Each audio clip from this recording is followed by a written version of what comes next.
जिन students ने Australia study visa के लिए अप्लाई करना है उनके लिए फ़ंड्स की पूरी इन्फॉर्मेशन होना बहुत ही ज़्यादा ज़रूरी है, क्योंकि कई अच्छी प्रोफाइल्स वाले स्टूडेंट्स भी रिफ्यूज़ल फेस करते हैं। क्योंकि उनको फ़ंड्स को लेकर पहले पूरी इन्फॉर्मेशन नहीं होती, कहीं ना कहीं गलती रह जाती है। हम नहीं चाहते कि अच्छी प्रोफाइल वाला स्टूडेंट सिर्फ फ़ंड्स की वजह से या फ़ंड्स की पूरी इन्फॉर्मेशन ना होने की वजह से रिफ्यूज़ल फेस करे। तो आज के वीडियो में हम स्टूडेंट्स को बताने जा रहे हैं कि अगर आप ऑस्ट्रेलिया स्टडी वीजा के लिए अप्लाई करने जा रहे हैं, जैन फेब इनटेक पर फोकस कर रहे हैं, तो आपको आईटीआर को लेकर, इनकम को लेकर, फंड्स को लेकर किस तरह की तैयारी रखनी चाहिए, कंप्लीट इंफॉर्मेशन रहने वाली है। इसलिए पूरी वीडियो शुरू से लेकर एंड तक देखिए और अपने फ्रेंड्स के साथ भी शेयर कीजिएगा जिन्होंने ऑस्ट्रेलिया स्टडी वीजा के लिए अप्लाई करना है। स्वागत है आप सभी का, मैं हूं हरजोत कौर और ये पूरी इन्फॉर्मेशन आपके साथ शेयर करेंगे स्टडीज केयर अब्रॉड चंडीगढ़ से Australia study visa expert Manpreet Singh Cheema ji हमारे साथ हैं। स्वागत है मनप्रीत जी, नमस्कार। नमस्कार मैम।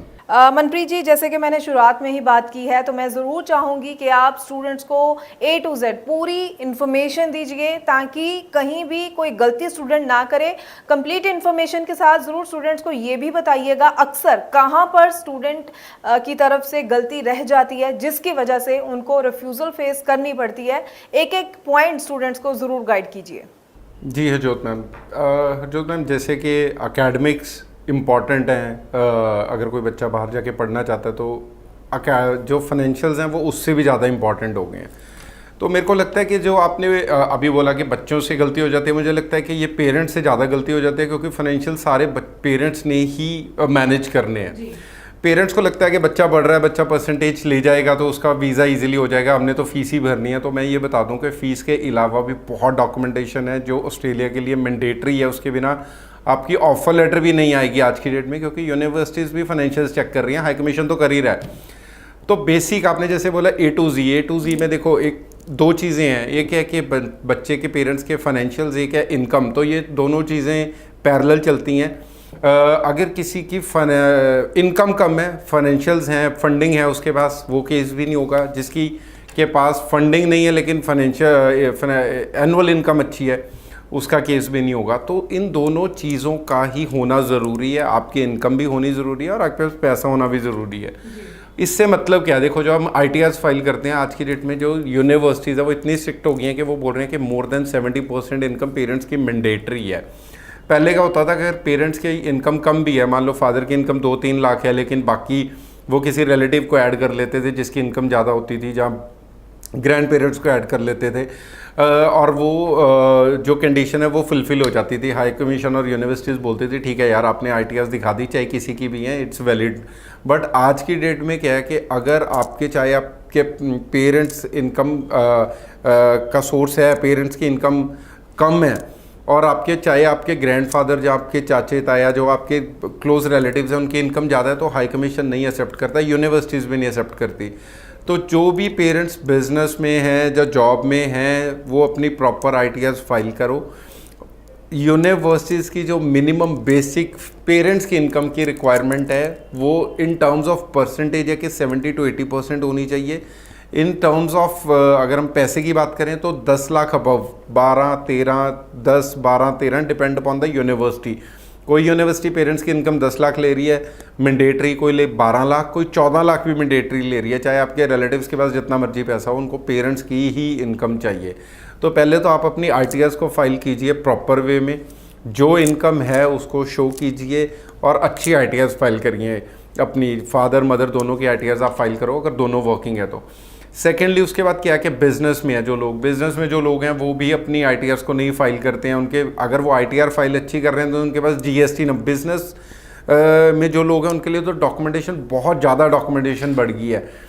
बिज़नेस अगर पुराना भी वो बोल रहे हैं तो उनको रजिस्ट्रेशन सर्टिफिकेट भी पुराना चाहिए। MSME है तो वो पुराना रजिस्टर्ड चाहिए, GST नंबर चाहिए, करंट अकाउंट स्टेटमेंट चाहिए, एटलीस्ट 2-3 उनको प्रूफ चाहिए कि ये बिज़नेस पुराना बिज़नेस है। ऐसे नहीं है कि आपने ITRs फाइल करी, आज आपको पता लगा यार ऑस्ट्रेलिया के लिए तो बिज़नेस रजिस्टर होना चाहिए, आप आज रजिस्टर करके कल को फाइल लगाएंगे, यूनिवर्सिटी नहीं एक्सेप्ट करेगी।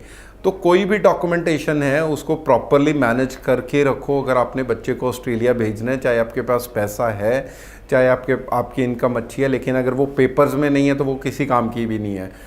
दूसरी चीज़ ये है कि अगर कोई बिज़नेस से रिलेटेड हाँ, तीसरी चीज़ ये है कि कई यूनिवर्सिटीज़ तो फोटोग्राफ्स, कल हमें एक यूनिवर्सिटी की मेल आई है जिसमें उन्होंने बिज़नेस के फ़ोटोग्राफ्स भी मांगे हमसे। एक हमने एक स्टूडेंट लगाया है जिनका फादर का कार्स का सेल परचेज़ का बिज़नेस है। उन्होंने बोला कि स्टूडेंट ने बोला कि मेरे फादर का तो यूट्यूब चैनल है, उन्होंने उस यूट्यूब चैनल का लिंक भी लिया है। तो मतलब इतना डीप जा रहे हैं वो आज की डेट में, चेक कर रहे हैं कि जेन्युइन चेक करने के लिए कि बिज़नेस कितना जेन्युइन है। तो अपनी अगर जॉब है तो अपनी आरटीआरस फिल कीजिए, अपनी सैलरी स्लिप्स दिखाइए, फॉर्म 16 दिखाइए। बिज़नेस है तो GST number, current account statement और अपना जो रजिस्टर बिज़नेस है उसकी फ़ोटोग्राफ्स, जो भी जितने भी मैक्सिमम प्रूफ आप दे सकते हैं वो दीजिए। तीसरी चीज़ है बाकी फंडिंग, पैसा है कि सेविंग्स उनको चाहिए, रेडली अवेलेबल फंड्स यूनिवर्सिटीज़ को चाहिए। तभी वो ये बोलते हैं कि अगर आपके पास म्यूचुअल फंड्स हैं, एलआईसी पॉलिसीज़ हैं, अगर पोस्ट ऑफिस में पैसा है, कोई भी ऐसा पैसा, आपके जीपी फंड में पैसा है, कोई भी ऐसा पैसा जिसको निकालने में टाइम लगता है, उसको वो पहले ही यूनिवर्सिटीज़ बोल रहे हैं उसको पहले ही विड्रॉ करके सेविंग में डलवाओ, हमें दिखाओ कि वो पैसा सेविंग में आ गया है। बिकॉज हाई कमीशन ये बोलता है कि बच्चे वहाँ पे जाके बोल देते हैं कि सर हम तो नेक्स्ट सेमेस्टर की फ़ीस नहीं दे सकते, हमारे तो फादर ने PF apply, GP fund withdrawal का रिक्वेस्ट डाली हुई है। अब कुछ डिपार्टमेंट्स ऐसे हैं पंजाब गवर्नमेंट या किसी भी और स्टेट में जहाँ पे 3-3 महीने भी लग जाते हैं।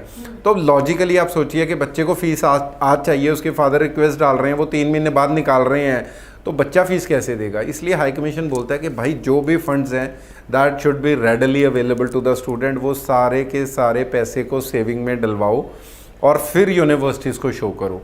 तो कोई भी ऐसा फंडिंग में पैसा है आपके पास जो आपको लग रहा है कि मैं टाइम पे जाके निकलवा लूँगा, उसको आप पहले ही विड्रॉ करके सेविंग में डलवा के और उसकी जो विड्रॉल लेटर्स हैं उसको एज अ प्रूफ लगाएं। जी जी बिल्कुल। तो आप सभी स्टूडेंट्स को मैं कहना चाहूँगी ज़रूर इन बातों का ध्यान रखिए, और स्पेशली जैसे कि मनप्रीत जी ने कहा है कि गलती जो है स्टूडेंट की तरफ से नहीं पेरेंट्स की तरफ से रह जाती है, तो स्टूडेंट ज़रूर ये वीडियो अपने पेरेंट्स को भी दिखाएं ताकि वो भी फंड्स को लेकर, इनकम जो शो करनी है, आईटीआर जो चाहिए, उस सभी को लेकर पहले से ही अपनी तैयारी रखें और कहीं भी जो है आपके प्रोसेस में कोई रुकावट ना आ सके। आई होप स्टूडेंट्स को सारी बातें ज़रूर क्लियर हो चुकी हैं। कोई डाउट है मन में तो ज़रूर जो नंबर डिस्प्ले इस पर कॉल कीजिए, पूरी जानकारी लीजिए, सही प्रोसेस के साथ ही अपनी फाइल पर काम कीजिए। और अगर आप मिलना चाहें तो ज़रूर स्टडीज़ केयर अब्रॉड के ऑफिस आप विजिट कीजिए और अपने डॉक्यूमेंट साथ में ज़रूर लेकर आइए ताकि अच्छी तरह से असेसमेंट की जा सके, सारी बातें आपको अच्छी तरह से समझाई जा सके। बहुत बहुत थैंक्स मनप्रीत जी, पूरी इन्फॉर्मेशन फंड्स को लेकर आज आपने शेयर की है। आगे भी हम स्टूडेंट्स के लिए इसी तरह से और इन्फॉर्मेटिव वीडियोस लेकर आते रहेंगे। फिलहाल के लिए हमें दीजिए इजाज़त। Thank you so much. Thank you ma'am.